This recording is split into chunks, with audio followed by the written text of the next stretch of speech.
কি একটা ঝামেলা দেখেন, লন্ড্রির কাজ যতটা সহজ মনে করেন মানুষে, বুঝছেন, এতটা সহজ না। দেখেন, একটা কাপড় মানে একটা তুপ, আমরা এগুলোরে তুপ বইলে থাকি, এই যে এই তুপ হ্যান্ড কাপ, এটা মনে করেন যে এই এই জিনিসটাকে সোজা করে রাখতে হইব।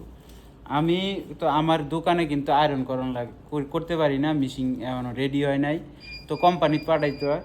তো কোম্পানিতে আমি পাঠাইছি, এইগুলা কইয়া দিছি যে সোজা কইরা মানে এটা এইভাবে সোজা করে রাখতে হইব। দেন এই জায়গায় এটা লাইন কইরালে লাইন বানায় দিয়া গেছে, এই যে এটা থাকবো এরকম সোজা, ঠিক আছে, এই জায়গায় লাইন, তারপরে এই যে এই জায়গায় আয়রন সুন্দর করে হয়েছে না। তো এখন এই দেন দুনোটা দেন ওই এরকম। তো এখন মনে করেন যে এই যে সৌদি কাস্টমারটা আইছে, আইয়া আমার এই কাপড় এটা দিয়া গেছে আবার, ঠিক আছে, এটা নিত না। তো মানে আইয়া আমার লগে ঝগড়া করছে, কাজ্জা কইরা কইছে তুই এটা ঠিক করে দিবি, নাহলে এটা টেহা দিবি। বুঝেন, এই কাজ করলে এরকমই, ঠিক আছে। এখন এটা আমার ঠিক করে দিতে হইবে। আর সৌদিরা তো মনে করেন যে কাজ্জা করলে হ্যাঁ করলো, কিন্তু বেশি কথা কম যায় না, বুঝছেন না।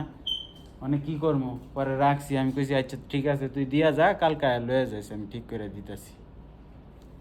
ঝামেলা ভাই, এইভাবে কাজ করলে অনেক ঝামেলা, কাউন্টারে কাজ করলে অনেক ঝামেলা, অনেক কথা কাটাকাটি করার লাগে, অনেক টেনশন থাকে এইগুলা নিতে।